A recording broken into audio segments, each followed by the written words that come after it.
जय हिंद साथियों, स्वागत है आप सभी का आपके अपने परिवार मैथ्स गुरु मनीष में। दोस्तों, मैं हूं एमके एक्सपर्ट और जैसा कि आप सबको पता है कि बिहार बोर्ड का एग्ज़ाम जो है दिन प्रतिदिन आपके करीब आते जा रहा है। दिन प्रतिदिन वो एग्ज़ाम आपके नज़दीक आते जा रहा है। आपकी धड़कनें बढ़ रही है, एग्ज़ाम कैसा होगा, किस तरीके से एग्ज़ाम होगा, कैसा एग्ज़ाम जाएगा, तैयारी नहीं है, क्या करे नहीं करे, परेशान है। मतलब भाग दौड़ कर रहे हैं, इधर उधर कर रहे हैं, कहीं से भी कुछ ऐसा सोच रहे हैं कि कुछ नया चमत्कार हो जाए ताकि कुछ बेहतर हो जाए। तो हम आपको एक बात बता देना चाहते हैं, अच्छे से आप स्वस्थ रूप से समझ लीजिए कि यदि आप बिहार बोर्ड का एग्ज़ाम दे रहे हैं तो आपको सबसे पहले तो बिहार बोर्ड के एग्ज़ाम का पैटर्न पता होना चाहिए। ये बात आपको अच्छे से समझ लेना है।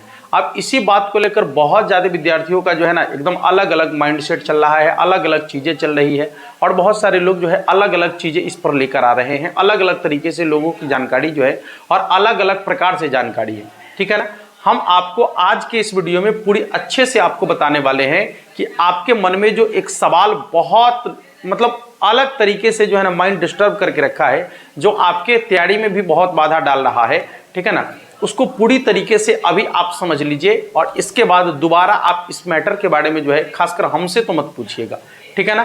पूरी तरीके से आपको इस वीडियो में समझ लेना है, एकदम आपको क्लियरली समझा देंगे और जितना बताएंगे वो उतना ही होने वाला है, ठीक है। क्योंकि आप हमारे पिछले साल का वीडियो को उठाकर देखिएगा, हमने उस वीडियो में भी हमने इसको एक्सप्लेन किया था और उसमें भी जितना हम बोले थे सिर्फ वही हुआ था, ठीक है ना।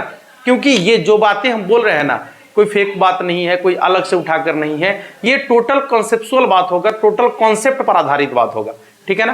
तो इस बात को पहले आराम से आप समझ लीजिए और इसके बाद जो है आप अपनी तैयारी को बेहतर तरीके से शुरू कर दीजिएगा। जो हम बताएंगे उसी आधार पर आपको पढ़ाई करना है, क्योंकि आपके मन में चल रहा है कि जो बिहार बोर्ड का एग्जाम हमारा होने वाला है, ठीक ना, उस बिहार बोर्ड के एग्जाम में यदि 100 अंक का पेपर है तो उसमें ऑब्जेक्टिव प्रश्न कितने पूछे जाएंगे, ठीक है ना। यदि 70 मार्क्स वाला प्रश्न है पेपर है तो उसमें ऑब्जेक्टिव क्वेश्चन कितने पूछे जाएंगे। कहीं 100 वाला में 60 तो नहीं पूछा जाएगा, कहीं 70 वाला में 42 तो नहीं पूछा जाएगा। तो इन सारे प्रश्नों का जवाब आपको इस वीडियो में मिलने वाला है और पूरे ऑथेंटिक तरीके से, ठीक है ना। आप इसमें थोड़ा सा बने रहिएगा और इससे क्या होगा कि आपको एग्जाम की तैयारी करने में जो है ना बहुत ज़्यादा हेल्प मिलने वाला है। क्योंकि आपके बोर्ड एग्जाम में जब नंबर ऑफ क्वेश्चंस ज़्यादा होते हैं, ठीक ना, यदि नंबर ऑफ क्वेश्चंस ज़्यादा होता है तो जो क्वेश्चन की क्वालिटी होती है वो थोड़ा डाउन हो जाता है। मतलब यदि ज़्यादा प्रश्न आपको चुनने के लिए कहा जाए तो आप उसमें से कुछ आसान प्रश्न को जो है ना उठा कर उसमें डाल देंगे।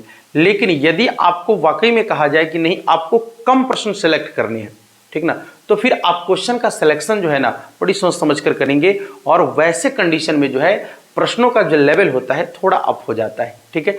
तो फिर आप उस लेवल से तैयारी करेंगे और वो आपकी तैयारी का लेवल जो होगा वो तय करेगा आपके एग्जाम का पैटर्न, कि आपके एग्जाम का पैटर्न किस टाइप का होने वाला है, किस लेवल का क्वेश्चन पूछा जाएगा। वो ये पता चलेगा आपको यहाँ एग्जाम के पैटर्न से कि एग्जाम में क्वेश्चन किस तरीके से पूछे जाएंगे।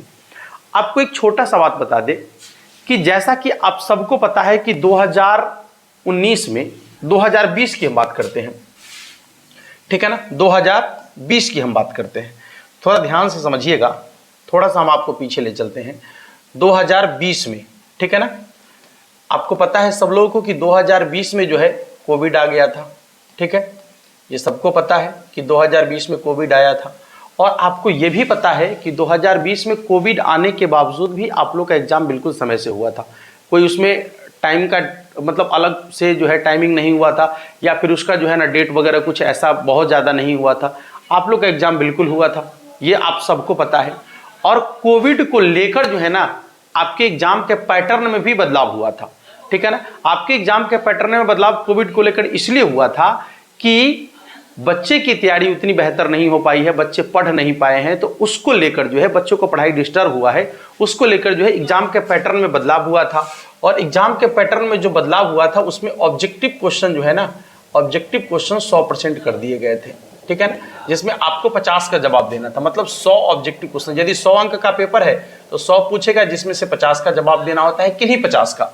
तो नंबर ऑफ क्वेश्चन ज्यादा होने से क्वेश्चन का जो क्वालिटी है ना वो थोड़ा सा डाउन हो गया था। मतलब आसान प्रश्न पूछे गए थे और बच्चे को जो है ना नंबर ऑफ चॉइस भी ज्यादा था कि आपको जो है किन्हीं 2 में से किसी एक प्रश्न का ही जवाब देना है, एगो को छोड़ना ही है, 100 में से 50 का जवाब देना है, ठीक है ना।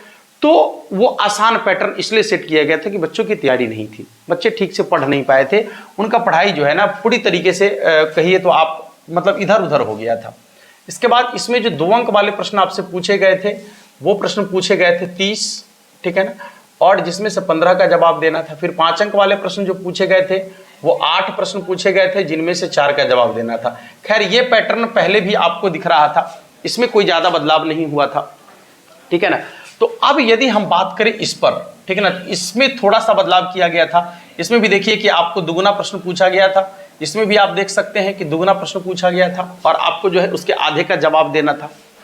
अब ये पैटर्न जो है 2020 में शुरू हुआ क्योंकि कोविड था, फिर उसको कंटिन्यू किया गया 2021 में क्योंकि 2021 में भी कोविड था, उसको कंटिन्यू किया गया 2022 में क्योंकि 2022 में भी इसका 3rd फेज आ गया था, कंटिन्यू किया गया।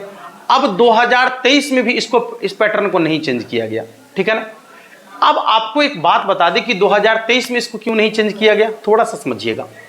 इस पैटर्न से जो है ना बच्चों का जो आने वाला कल है वो तय हो रहा है, क्योंकि जो भी एग्जाम होते हैं आप देखेंगे कि इंटरमीडिएट एग्जाम के ठीक बाद यदि आप किसी भी कॉम्पिटिटिव एग्जाम की तैयारी करते हैं तो वहां पर आपसे जो क्वेश्चन पूछे जाते हैं वो क्वेश्चन सब्जेक्टिव नहीं होते, वो ऑब्जेक्टिव क्वेश्चन पूछे जाते हैं। तो यदि बच्चों को ऑब्जेक्टिव क्वेश्चन का सॉल्यूशन करने की पहले से यदि तैयारी होगी तो वो सीधे सीधे बोर्ड एग्जाम में मतलब देकर जाएगा। और यदि किसी कॉम्पिटिटिव एग्जाम में वो बैठता है, जैसे आपका एग्जाम जो एयरफोर्स का होता है, नेवी का होता है, एनडीए का होता है, ये सब ऑब्जेक्टिव क्वेश्चंस वाले एग्जाम होते हैं और ये ठीक 12th के बाद एग्जाम होता है। तो यदि आप इसी 12th की तैयारी के ठीक बाद यदि आप फॉर्म भरते हैं उसका, तो आप उसमें आसानी से बैठ सकते हैं। यदि आपकी ऑब्जेक्टिव की तैयारी बेहतर है, यदि आपने वस्तुनिष्ठ प्रश्न की तैयारी को बेहतर से तैयारी कर लिया है, तो फिर आपको अलग से उसके लिए कोचिंग ट्यूशन की जरूरत नहीं होगी और आप उस एग्जाम में बैठेंगे और बच्चे क्वालिफाई कर रहे हैं, ये रिजल्ट बता रहे हैं कि बच्चे क्वालिफाई कर रहे हैं वहां जाकर, ठीक है ना। इसलिए इस पैटर्न को बिल्कुल कंटिन्यू रखा गया है, ठीक ना। और अब आपको यह भी बता दें कि अभी जो 2024 में आपका एग्जाम होने वाला है, 2024 में जो एग्जाम होगा इस पैटर्न का भी, इसमें भी कोई बदलाव नहीं किया गया है। इसमें भी आपको जो है ना बिल्कुल 100 ऑब्जेक्टिव क्वेश्चन ही पूछे जाएंगे। अब इसके लिए एक बात और हम बता दें कि आपको थोड़ा सा डाउट में रखने का रीजन यह है कि अभी जो है 2023 में जो रिसेंटली एग्जाम हुआ है उसका पैटर्न तो आप देख ही रहे हैं, ठीक है ना। और दूसरी सबसे बड़ी बात कि यदि इस एग्जाम पैटर्न में कोई बदलाव करना होता तो बिहार बोर्ड एग्जाम पैटर्न को जो है ना आज से 6 महीना पहले या फिर शुरुआत में ही इस बात को बता देती। यदि बिहार बोर्ड नहीं बताई है तो ये उसकी गलती है, और यदि एग्जाम के टाइम में बिहार बोर्ड इस पैटर्न को चेंज करती है तो ये बहुत बड़ा धोखा होगा बच्चों के साथ, ठीक है ना। क्योंकि आपकी जो तैयारी हो रही है वो एग्जाम पैटर्न के हिसाब से हो रही है, ठीक ना। तो आपको इतना ध्यान में रखना है कि अभी तक बिहार बोर्ड की तरफ से ऐसा कोई भी ऑफिशियल नोटिफिकेशन नहीं जारी हुआ है, ऐसा कोई भी चीजें नहीं कही गई है जिससे आप ये मान ले कि आपके एग्जाम पैटर्न में कोई बदलाव हुआ है, मतलब 100 के जगह 60 पूछा जाएगा, ऐसा कहीं नहीं है।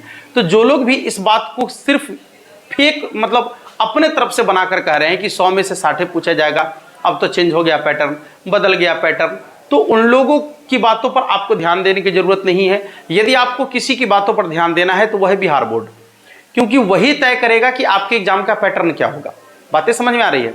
यदि वो नोटिफिकेशन जारी कर देता है तो फिर बिल्कुल सही है, होगा ही होगा, और यदि वो नोटिफिकेशन नहीं जारी करता है तो फिर आपको डरने की जरूरत नहीं है। नोटिफिकेशन नहीं जारी होने की स्थिति में एग्जाम का पैटर्न पहले वाला फॉलो होगा, जो आपके 100 क्वेश्चन वाला जो एग्जाम था वो पैटर्न फॉलो होगा, ठीक है। और इस बार 2024 में तो बदलाव नहीं होने वाला है, ये बात तय समझ लीजिए आप, ठीक है ना। यदि होना होता तो अब तक बदलाव हो गया होता, क्योंकि अब आपका जो है कुछ दिन बाद सेंटअप एग्जाम होने वाला है, ठीक है ना। तो कम से कम अब तक बदलाव हो जाना चाहिए था, लेकिन अभी तक यदि नहीं हुआ है तो आने वाले जो एग्जाम है आपका 2024 उसमें बदलाव नहीं होगा। इसीलिए अब आपको यहाँ से माइंड फ्री करके जो है ना अपनी तैयारी करना है, और एग्जाम का पैटर्न यही रहेगा सेम, आपको इसी एग्जाम पैटर्न के अनुसार तैयारी करना है, ठीक है। उम्मीद करते हैं कि आपको ये सारी बातें समझ में आ गई होगी, ठीक है ना। और अब एग्जाम के तैयारी में आपको जो है कोई बाधा नहीं आने वाला है। और यदि अपने मन में आप ऐसा भ्रम पाल के रखे हैं तो उस भ्रम को हटा दीजिए और एग्जाम की तैयारी में लग जाइए, क्योंकि आपके पास अब बचे हैं बहुत कम दिन। हमने एक रूटीन वाला वीडियो भी बताया है आपको कि आप इस बचे हुए समय में किस तरीके से आपको तैयारी करनी चाहिए। उस वीडियो का लिंक हम नीचे डिस्क्रिप्शन में दे देते हैं, आप एक बार जरूर देख लीजिएगा।